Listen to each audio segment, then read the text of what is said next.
तो चलिए बढ़ते हैं आज की कहानी की ओर।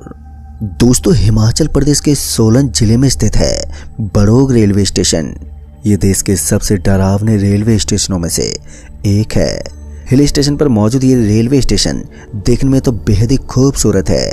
यहाँ का प्राकृतिक सौंदर्य देखकर आपका भी दिन बन जाएगा, लेकिन रात काली हो सकती है क्योंकि कहा जाता है कि यहाँ पर रात में भूत नजर आते हैं। इस स्टेशन के पीछे की भूतिया कहानी बहुत ही मशहूर है, तो आइए जानते इस स्टेशन से जुड़ा हुआ एक खौफनाक किस्सा जो कि आज भी लोगों को जुबान पर जब भी आता है तो उनके रोंगटे खड़े हो जाते हैं। दोस्तों, ये साल 2009 का वो दौर था जब सलीम बागड़ी नाम के एक लड़के ने एक पैरानॉर्मल एक्टिविटी से सामना किया था। कहते हैं इस स्टेशन की एक कोई बेहद ही पुरानी कहानी है और इस पुरानी दास्तां के चलते ये स्टेशन आज भी हॉन्टेड है। तो आइए जानते आगे की पूरी कहानी सलीम भाई की दृष्टि से। दोस्तों, मेरा नाम सलीम बागड़ी है और सफ़र करना मेरी एक आदत है। असल में मैं लोगों का इंटरव्यू लेने के लिए रात या दिन में कभी भी निकल सकता हूँ। इसी बीच मुझे पता चला कि कुछ ही दिनों पहले बाढ़ के चलते लोगों के घरों का नुकसान हुआ था, जिस वजह से कंपनी के लोगों ने मुझे इमरजेंसी में वहाँ पर भेजने का फैसला किया। अब उस दिन मेरे पास गाड़ी की कोई सुविधा नहीं थी और मेरी पूरी टीम पहले ही निकल चुकी थी। ऐसे में मुझे ट्रेन से होते हुए निकलना था और कल दोपहर 2 बजे इंटरव्यू लेना था, इसलिए मैं अपना सामान लेकर सीधा रेलवे स्टेशन पर पहुंचा। जब मैं स्टेशन पर पहुंचा था तो शाम के 5:30 बज रहे थे, लेकिन अभी तक ट्रेन का कोई ठिकाना नहीं था कि आखिर कब ट्रेन स्टेशन पर पहुंचेगी। बहुत देर तक इंतज़ार करने के बाद मुझे पता चला कि आज ट्रेन मिस हो गई है। जैसे ही मुझे ये पता चला तो मेरा तो दिमाग ही खराब हो गया। फिर उसके बाद मैं जल्दी से किसी टैक्सी को ढूंढने लगा, लेकिन वहाँ से कोई भी उस जगह के लिए नहीं जाने वाला था जहाँ पर मुझे जाना था। वहाँ पर बहुत देर तक सोच विचार करने के बाद मैं पैदल अपना सामान लेकर फिर से उस स्टेशन से निकल पड़ा। लेकिन तभी मुझे इस स्टेशन के ऊपर एक सफ़ेद टोपी पहने आदमी चाय बेचता हुआ दिखा। तभी मैं उस आदमी के पास गया और बोला, अरे भाई साहब, मुझे ना शीतल शहर जाना है। फिर मुँह से ये सब सुनते ही उस आदमी ने मेरी तरफ देखा और कहा, मुझे नहीं मालूम। उसका ये कहने का तरीका थोड़ा अजीब सा था, पर मैंने फिर से उदासी मन से कहा, देखिए भाई साहब, मुझे बहुत लेट हो रहा है और यहाँ से कोई ट्रेन भी नहीं जाएगी, तो कृपया आप मुझे बता दीजिए। अभी मैंने उसके सामने इतनी सी रिक्वेस्ट की थी कि उसने मुझे हाथ से जोर से धक्का मारा और धक्का मारते मैं पीछे की तरफ गिर पड़ा। सच में उसके हाथ में बहुत ही ज़्यादा ताकत थी, पर मैं फिर से किसी तरह उठा और उस आदमी पर भड़कते बोला, तूने मुझे धक्का क्यों मारा? मैंने तुझसे पूछा ही तो था। पर ना जाने क्यों वो मेरी बात पर ध्यान ही नहीं दे रहा था। जब मैंने उस स्टेशन पर इधर उधर गौर किया तो मैंने पाया कि स्टेशन के सारे मुसाफिर वहां से गायब हो चुके थे। एक एक करके सारे यात्री या तो स्टेशन को छोड़कर निकल चुके थे या फिर अपने सफ़र के लिए वो ट्रेन पकड़ चुके थे। स्टेशन पर कुछ गिने चुने लोगों में ही मेरी गिनती थी। रात की लाइट में जगमगाता हुआ वो स्टेशन खूबसूरत तो लग रहा था, लेकिन उसके साथ ही वो वीरान हालत में डरावना भी था। इतने में मुझे पीछे से एक आवाज़ आई, भाई साहब, रात के 11 बजने वाले हैं और आप अभी भी स्टेशन पर ही हो। आपको पता नहीं है ये स्टेशन रात में कितनी ताकतों में समाहित हो जाता है।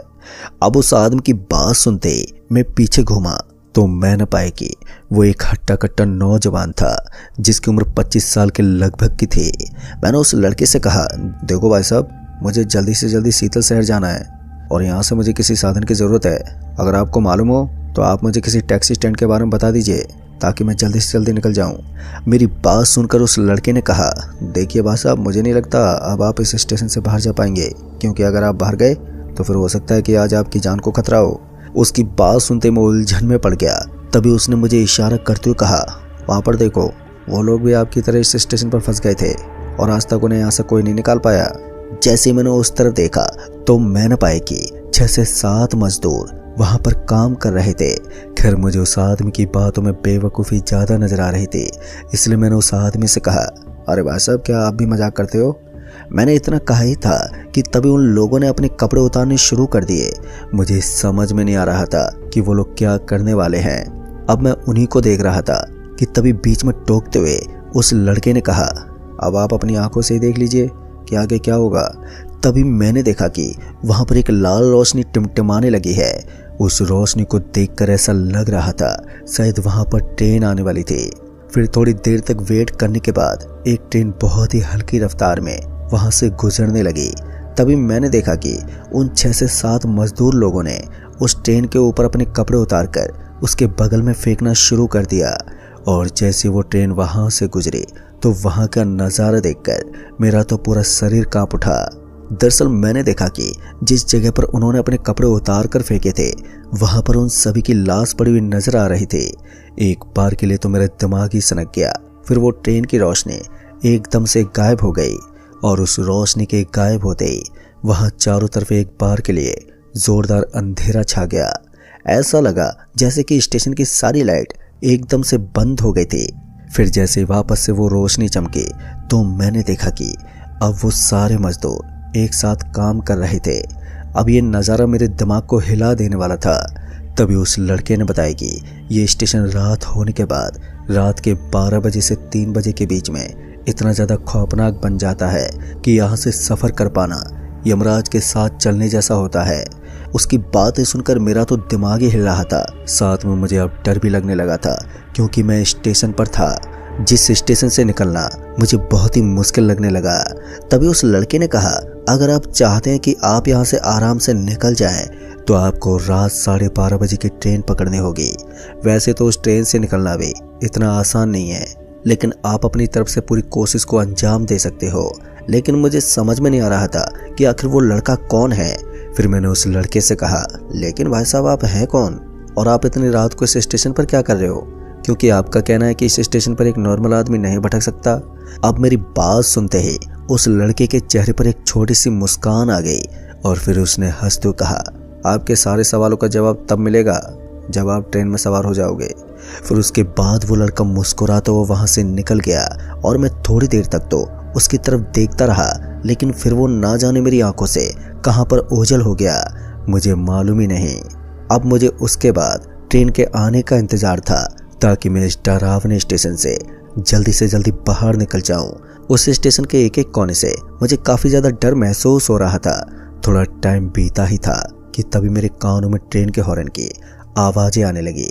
मेरे हाथ में मेरा सामान भी था, इसलिए मैं जल्दी से जल्दी उस ट्रेन के अंदर सवार होना चाहता था। लेकिन जैसा मैंने सोचा था हुआ बिल्कुल उसका उल्टा। मुझे लगा था कि ट्रेन एकदम यात्रियों से भरी हुई होगी, लेकिन जब ट्रेन मेरे पास पहुंची तो मैं हैरान हो गया। तो मैंने देखा कि ट्रेन के अंदर बस गिने चुने कुछ यात्री ही नजर आ रहे थे, बाकी की पूरी ट्रेन ऐसे ही खाली दिख रही थी। अब एक बार के लिए मेरा मन तो निकल रहा था कि मैं इस ट्रेन के अंदर सवार हो जाऊं, लेकिन मेरे पास दूसरा कोई चारा भी नहीं था। इसलिए मैं अपना सामान लेकर उस ट्रेन के अंदर दाखिल हो गया। मैं जिस बोगी के अंदर पहुंचा था वो बोगी भी बाकी बोगियों की तरह एकदम सुनसान पड़ी थी। उसके अंदर भी मुझे ज़्यादा लोग दिखाई नहीं पड़ रहे थे। उसके अंदर 1-2 जने ही बैठे हुए थे, लेकिन मुझे उनसे भी थोड़ी घबराहट हो रही थी। फिर मैं किसी तरह खाली पड़ी सीट के ऊपर जाकर बैठ गया और ट्रेन जिस तरफ चल रही थी वहां के आजू बाजू का दृश्य मैं देखने लगा। फिर लगभग 10 मिनट तक ट्रेन रफ्तार से चलती रही। फिर उसके बाद ट्रेन की रफ्तार एकदम से धीमी पड़ गई। शायद ट्रेन किसी रेलवे स्टेशन पर रुकने वाली थी। अब मैं भी सीट पर बैठे बैठे बोर हो गया था। तभी मैं अपनी सीट से उठा और फिर सीधा दरवाजे पर पहुंच गया। फिर मैं जैसे दरवाजे पर पहुंचा तो वहां का दृश्य देखकर मेरा तो दिमागी उलझन में पड़ गया। दरअसल मैंने देखा कि ट्रेन एक खदान के बगल में रुकी हुई थी।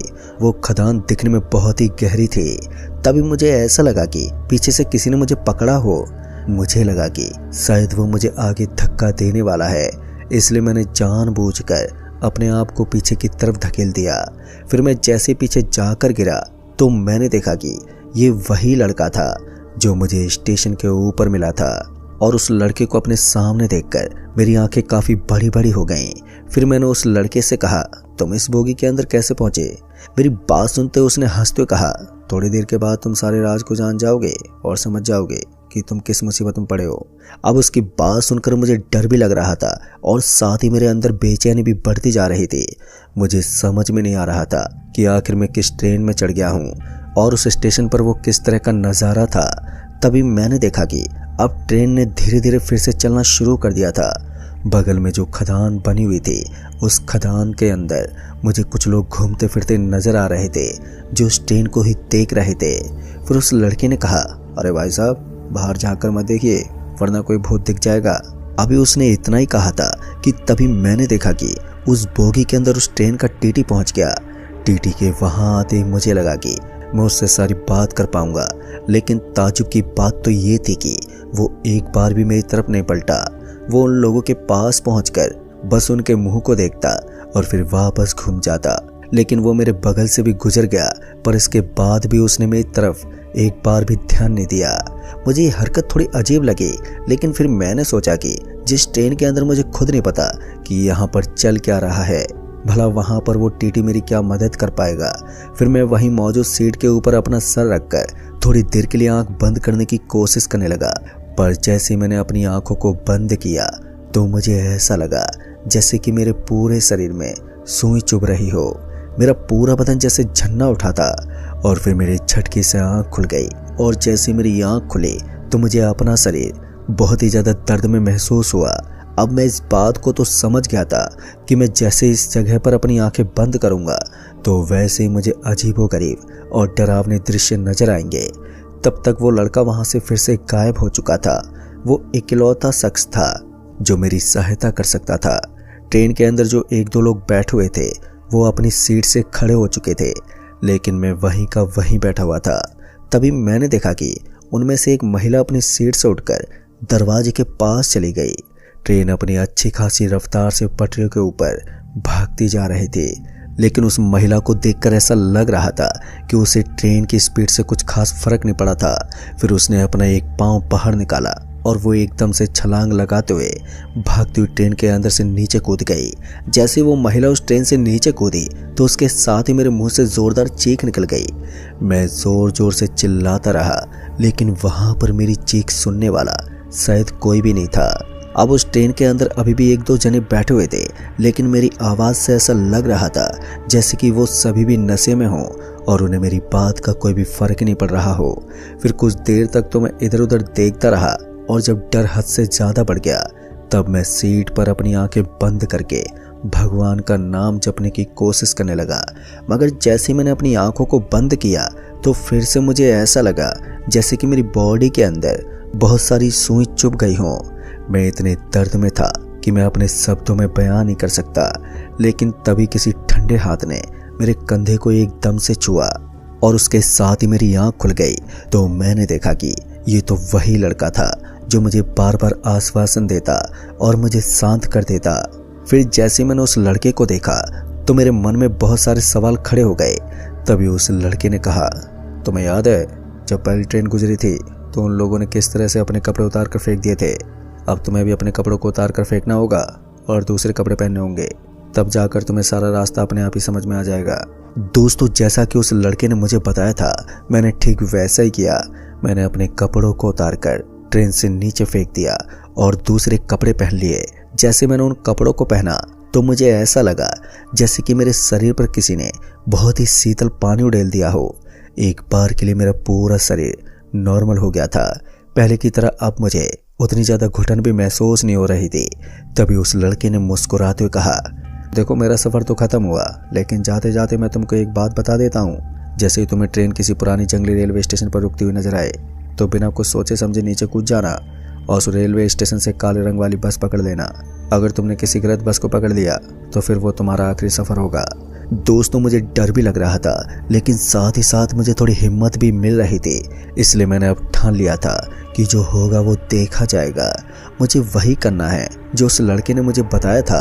फिर धीरे धीरे ट्रेन रफ्तार से आगे बढ़ने लगी और उसके साथ ही मेरे दिल की धड़कन और भी तेज होने लग गई। मुझे एक अजीब सा डर सता रहा था कि कहीं अगर मैंने कोई गलत कदम उठा लिया तो मेरा फिर क्या होगा। इतने में ही मैंने देखा कि ट्रेन अब अपनी रफ्तार में गिरावट कर चुकी थी। इसका मतलब साफ था कि ट्रेन कहीं तो रुकने वाली थी। फिर जैसे मैंने महसूस किया ट्रेन रुकने वाली है तो उसके बाद मैं सीधा सरपट भागते हुए ट्रेन के दरवाजे के पास पहुंच गया। दरवाजे के पास पहुंचते ही मैंने देखा कि वहां पर मुझे एक बहुत ही सुनसान सी जगह नजर आ रही थी, जहां चारों तरफ सिर्फ अंधेरा ही अंधेरा पसरा हुआ था और साथ ही ऐसा लग रहा था जैसे कि कोई हल्की सी लाइट ट्रेन से बस थोड़ी ही दूर आगे चमक रही हो। यानी इसका मतलब यही था कि अब वो स्टेशन आने वाला था जिसके बारे में उस लड़के ने मुझे बताया था। मैं बस इसी फिराक में था कि जल्दी से उस स्टेशन पर नीचे कूद जाऊं। अभी मैं यही करने वाला था कि तभी मैंने देखा कि उस बोगी के अंदर फिर से मुझे चहलकदमी महसूस होने लगी थी। जैसे ही मैंने इधर उधर देखा तो मैंने पाया कि ट्रेन का वो टीटी अब दोबारा से उस बोगी के अंदर पहुंच गया था। इस बार उसके हाथ में पेंसिल और कॉपी थी। वो सीधा मेरे पास आया और उसने कहा, भाई तुम्हारी टिकट कहाँ है? अब ये सुनते मेरे पैरों तले ज़मीन खिसक गई, क्योंकि जब मैं ट्रेन में बैठा था तो मैंने कोई भी टिकट नहीं ली थी। तभी मैंने उस टीटी से कहा, भाई साहब मैंने तो टिकट ही नहीं खरीदी। मेरी बात सुनकर उस टीटी को थोड़ा गुस्सा आ गया और फिर उसने मेरी शर्ट को पकड़ते हुए कहा, बिना टिकट के ट्रेन के अंदर कैसे बैठे? इस बार उस टीटी का चेहरा गुस्से से लाल हो गया था, लेकिन तब तक ट्रेन की रफ्तार बहुत ही ज़्यादा कम हो चुकी थी और ट्रेन किसी स्टेशन पर रुकने वाली थी। इसलिए मैं दरवाजे की तरफ भागने लगा, पर उसने मेरा शर्ट पकड़ा और मुझे वापस से पीछे की तरफ खींचते हुए बोला, मैं तुम्हें इतने आसानी से नहीं छोड़ने वाला। इस बार वो पहले से भी ज़्यादा डरावना लग रहा था, लेकिन मैंने हिम्मत नहीं हारी और फिर से अपने आप को छुड़वाकर तुरंत उस बोगी से नीचे कूद गया। फिर जैसे मैं ट्रेन से नीचे कूदा तो वहाँ का नज़ारा देखकर मेरा तो दिमाग ही सनक गया। दरअसल मैंने देखा कि जिस स्टेशन पर मैं उतरा था उसके चारों तरफ मुझे सूखे पेड़ दिखाई दे रहे थे। पूरा का पूरा इलाका वीरान हो गया था। मेरे हाथ में मेरा सामान भी था। तभी मेरी नज़र उस स्टेशन पर मौजूद कुछ कर्मचारियों पर पड़ी तो मैंने देखा कि जैसी ट्रेन वहां से गुजरने वाली थी तो उन्होंने अपने अपने कपड़ों को बदलना शुरू कर दिया और जैसे ट्रेन वहां से खुली तो वो दरवाजे में खड़ा होकर मेरी ओर देखने लगा। मैं समझ गया था कि वो मुझे चेतावनी दे रहा था, पर मैं उसकी नज़रों से छुपते हुए थोड़ा आगे तक पहुंच गया। अब मुझे समझ में नहीं आ रहा था कि मुझे कहां से बस पकड़नी है। फिर मैंने उस स्टेशन के ऊपर इधर उधर भटकना शुरू कर दिया। फिर थोड़ी देर तक इधर उधर भटकने के बाद मेरी नज़र एक लाल रंग की रोशनी पर पड़ी। दरअसल मैंने देखा कि वो किसी बस या गाड़ी के पीछे की लाइट थी। उसको देखकर मैं समझ गया था कि ज़रूर वहाँ पर कोई बस स्टॉप ही होगा, इसलिए मैं भागते हुए वहीं पर पहुँच गया। फिर मैं जैसे ही वहाँ पर पहुँचा तो मैंने देखा कि वहाँ केवल एक बस नहीं थी, कम से कम 6 या 7 बस खड़ी हुई नज़र आ रही थी और उनमें से सभी बस के रंग अलग अलग थे। अब मैं भी थोड़ा कंफ्यूज हो गया था कि मुझे कौन सी बस में बैठना चाहिए। तभी एक बस के कंडक्टर ने कहा, आइए भाई साहब आपकी मंजिल तक छोड़ देता हूँ। तभी मैंने देखा कि वो कंडक्टर बस से नीचे नहीं उतर रहा था, बस के अंदर ही खड़ा होकर मुझसे सवाल जवाब कर रहा था। मैंने उसकी तरफ ज़्यादा ध्यान नहीं दिया और फिर मैं उस काले रंग वाली बस के पास पहुंच गया। तभी मैंने उस बस को 2 या 3 बार देखा होगा।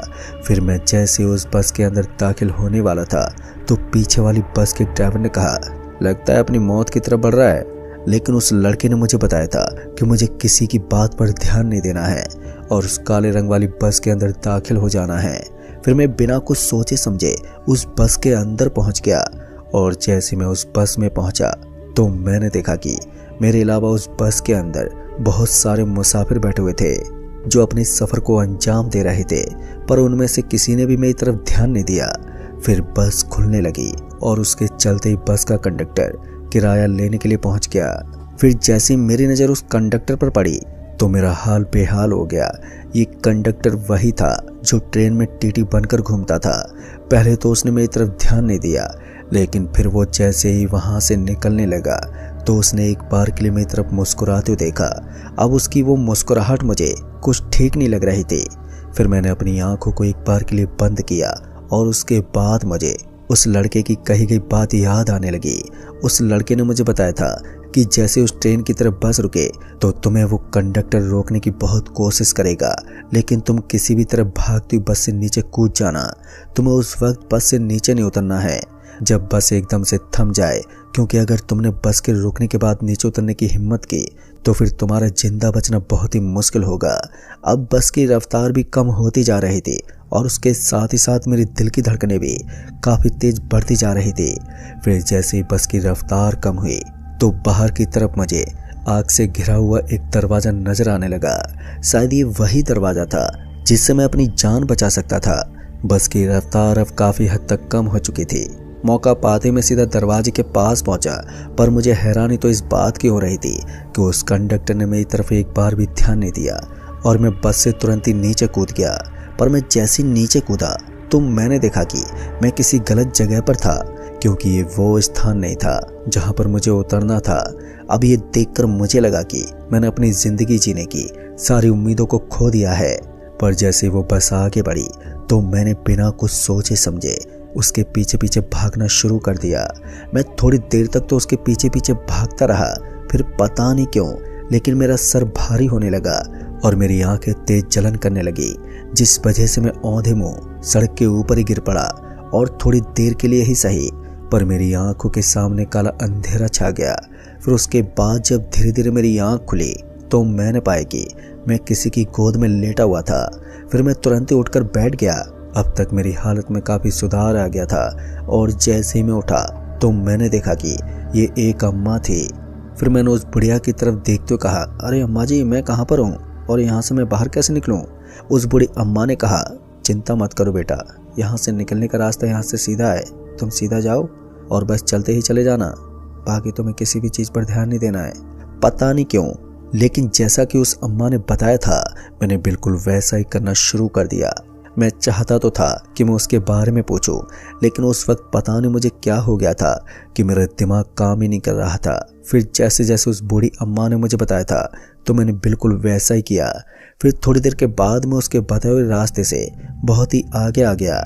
ठीक से देखने पर पता चला कि ये इस स्टेशन के बगल वाला गाँव था। ये मेरे लिए बहुत ही हैरान कर देने वाला नज़ारा था। फिर जब मैंने अपनी पीछे की तरफ देखा तो वो सारी जगह जानी पहचानी थी। खैर उसके बाद मैं सीधा अपने घर पहुंचा और घर पहुंचकर मैंने घर वालों को अपने साथ हुई पूरी घटना के बारे में बताया। तो उन्होंने बताया कि वो स्टेशन रात में भूतिया हो जाता है और वहां पर इस तरह की घटना होना कोई बड़ी बात नहीं है। लेकिन दोस्तों, वो लड़का और बूढ़ी अम्मा कौन थी ये बात मैं आज तक नहीं जान पाया। बस लोग इतना बताते हैं कि वो स्टेशन हॉन्टेड है। तो दोस्तों, इस कहानी में बस इतना ही। कहानी आपको पसंद आई हो तो वीडियो को लाइक शेयर कमेंट ज़रूर कर दें और साथ ही अगर आप चैनल पर नए हैं तो चैनल को भी सब्सक्राइब ज़रूर कर दें।